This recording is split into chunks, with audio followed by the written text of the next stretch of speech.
Ronwyns' cooking journey, progressive supranuclear palsy, and the changing way we prepare meals. Cooking has always been an important part of Ronwyns' life. Her extensive collection of cookbooks is evidence of just how much she has enjoyed it over the years. She has always been an excellent cook, preparing an enormous variety of meals, cakes, and desserts for the family. Food was never simply something to be put on the table. There was always an interest in trying something new, learning another technique, or finding a different recipe. My own introduction to cooking was rather different. Before Ronwyn and I married, I'd been a bachelor for about 12 years, and during those years I tended to favour the barbecue. It was straightforward, enjoyable, and suited me well. After we married, Ronwyn encouraged me to broaden my horizons by taking a barbecue cooking course run by Barbecues Galore. The course consisted of 4 sessions and covered poultry, seafood, beef, and, if my memory serves me correctly, desserts. At that time, our barbecue was a charcoal Weber. We certainly made good use of it. Cooking outdoors became a regular part of our life together, and over the years we managed to wear out 4 barbecues before eventually making the move to gas. It wasn't only barbecuing that interested us.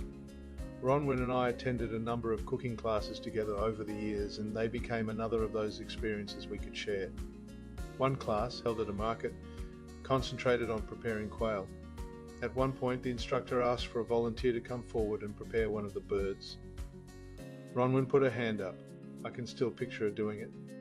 Preparing a quail was quite a delicate job because of its small size, particularly when compared with a chicken, but Ronwyn managed very well. It was typical of her willingness to have a go at something different. Another class was held at a winery and specialised in sausage making.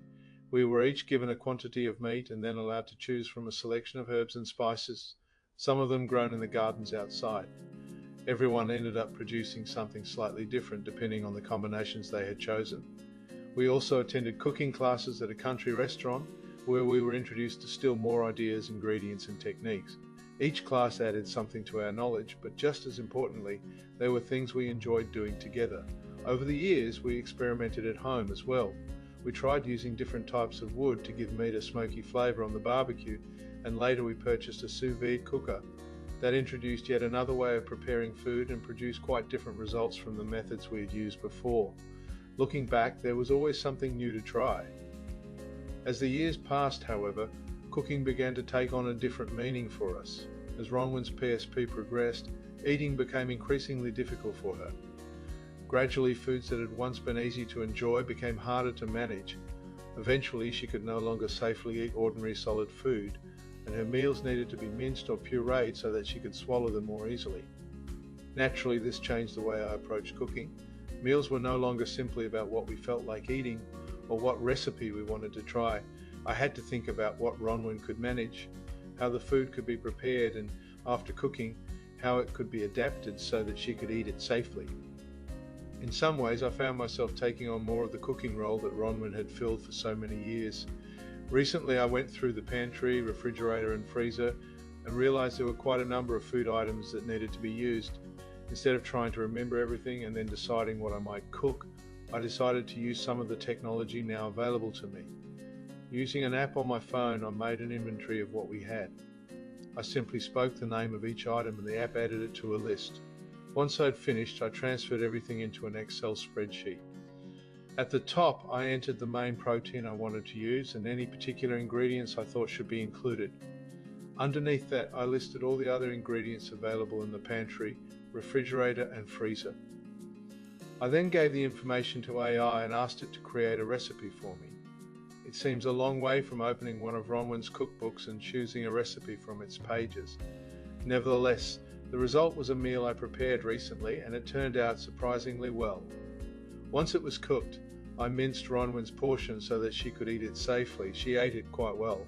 That was the most important part. There was something particularly satisfying about seeing her enjoy a meal that had begun simply as a list of ingredients in the pantry and freezer, then passed through a spreadsheet and an AI program before finally arriving on her plate. When I think about it, our approach to cooking has changed enormously over the years.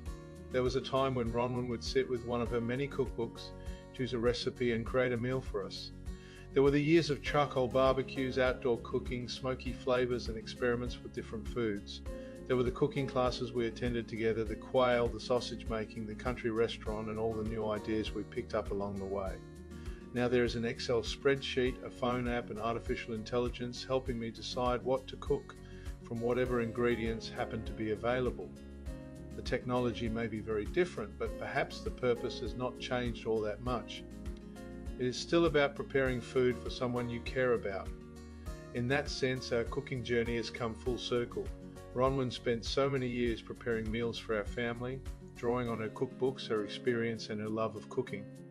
Now, in a different stage of our lives, I find myself preparing meals for her, adapting them to her needs, and using whatever tools are available to help me do it. The cookbooks may have been joined by spreadsheets and AI, and the charcoal Weber has long since disappeared, but food and cooking remain part of the story of our life together. Here are the steps to prepare the meal, starting with the spreadsheet. I first add the names of the ingredients in the first cell of the Excel spreadsheet. Following this, I copy all the text in the spreadsheet and paste it into ChatGPT.